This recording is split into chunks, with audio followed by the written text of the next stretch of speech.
We are Omaha Frame and Build. I'm Paxton. We have Fletcher, Jack, and Trevor in our group as well.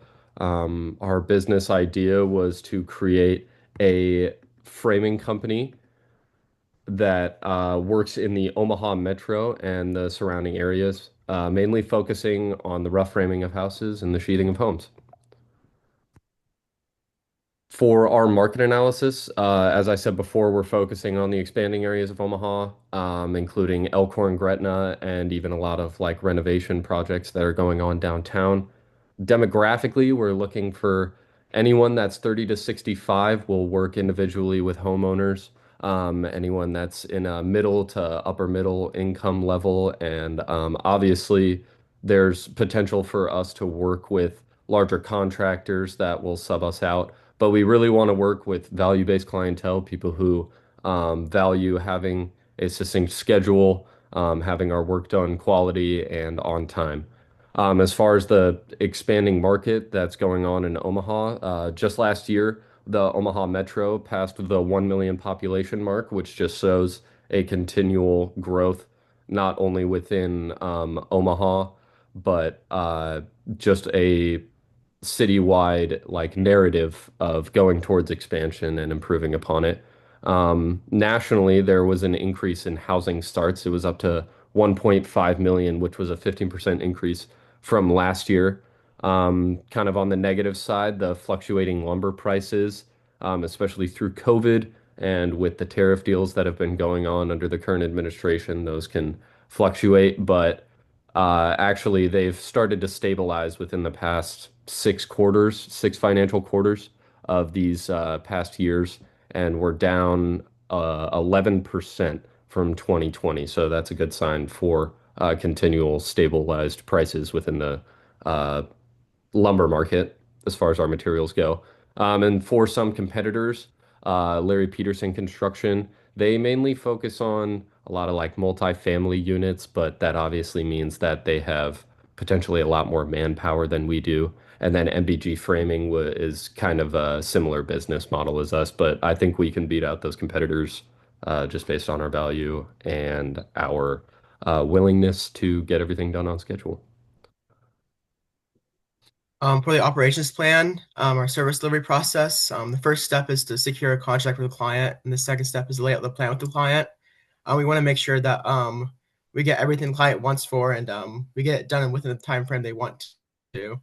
And for step three, we'll gather our resources, whether that be from our already existing resources that we bought earlier or buying new resources for the job. We just want to make sure that we have all the resources for the job that we are doing.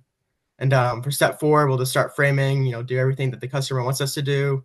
And we'll make sure that we either get it on time or early on because it's important that framing gets done as early or as on time as possible because it's the first step in the building process.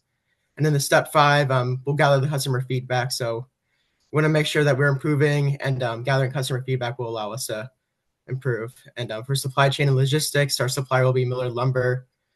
We chose that because it's a very close to where we were going to be seated, and it's just very reliable. And then our backup supplier will be Builder Supply and Co., which is another pretty reliable source of our materials. And then for our operations plan for quality control and improvement, we'll implement company standards, which will be treat customers with respect. We want to make sure that customers will always spread positive word of mouth with us. We want to make sure we get as much good word of mouth to spread our company throughout Omaha.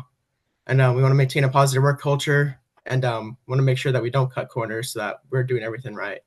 And like I said earlier, we'll use customer feedback to improve. And for technology and equipment, the basic equipment we will need is company trucks, saws, safety equipment, levels, framing squares, common tools such as hammers, screwdrivers, and nail guns, tool belts, and sanders. So the basic, building materials and equipment. And for staffing, we'll start with 4 employees, including one foreman to watch over everything, and then three crew members to do all the work. Okay, so we're just gonna walk through some of the financial projections that we're projecting for the first 3 years of a company. So first up is gonna be our income statement. So first up is our revenue sales, which is basically the houses that we're gonna frame. The first year we're aiming for about 10 houses framed. Types of houses we're aiming for are single family homes, condos, multi-level, and a couple of multi-level homes. Um, for projecting revenue, we're aiming for about $25 per square footage of house. So when you add up all 10 of those houses together, that gets you to about $350,000 for that first year. And then as the years keep going on, we're aiming to increase our cruise sizes, and also adding more houses as well. For our cost of goods service, that's mainly going to consist of our materials, our labor rates, our crew sizes, and then other tools and miscellaneous items.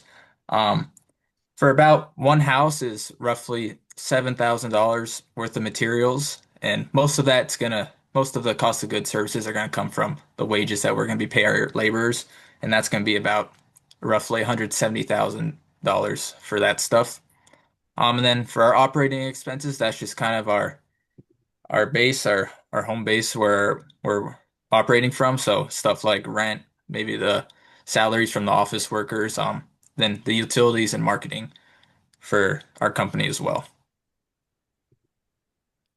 And then kind of just looking at our cash flows, we're for our first year we are going to take out a $50,000 loan just so we can start to begin to operate smoothly, that we can get our business up and running.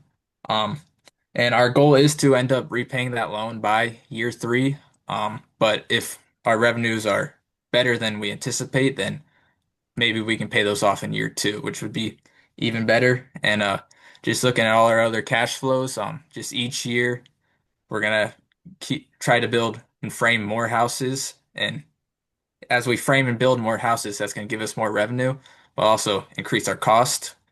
And then each year we should have extra cash on hand as well.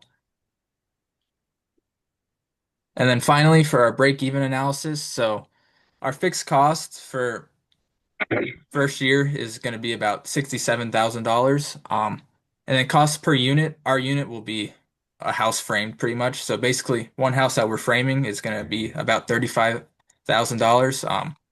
Well, I got that from our total $350,000 worth of revenue and just divided by the 10 houses that we plan on framing in the first year. Um, our variable cost per unit, that's going to be $25,000. So basically, that's just the amount of cost for each house. So about $7,000 worth of materials, and then the wages for that specific house will be about $17,000, and then $1,000 for tools and other miscellaneous items that we might end up needing. So when you get those numbers together, it's going to take about 2.68 houses frames for us to get our break-even unit rate for a year. So as soon as we frame about three houses, we'll be able to break even for the year at least. Then for our sales and revenue, um, our break-even point revenue-wise is once we make $93,800, we'll be able to get to our break-even point. All right, and so for the marketing plan, I think building local awareness and trust. I think when you start a company, you want to be reliable and have people trust you. When you have somebody come do framework, it can be easy to feel like you're getting ripped off, or maybe think your money's not going where it should. So whether that's being on social media, or maybe testing local Google ads, um, and finding websites, like we'll obviously have our own, and getting out and doing demos with the community. I think it's important to build like that relationship. We'll obviously be targeting homeowners, even local businesses that maybe have out of date frames and need like some work. So I think social media would be a big outlook. I mean, everything's digital nowadays, whether it's making a TikTok page or doing the short videos with demos. I mean, framework is very visual, so if we can have examples for people to see with their own eyes versus trying to read a blueprint, it might be a little bit easier. With the events and demos, I know there's a lot of local ones in between Omaha and Lincoln. I know specifically there's one in Gretna that they do, I think, every 2 years or so. So maybe getting a booth, something like that, giving out flyers, getting everything we can just to get our name and build that trust. And then the overall goal, I mean, we want steady growth and awareness engagement and the inquiries. We want to be able to have a consistent customer relationship and keep everything like flowing together. I feel like we're very big on trust, and spending our money the right way. And I think between social media and local advertising, and keeping our brand at what we want to be, we could easily obtain that. All right. Thank you very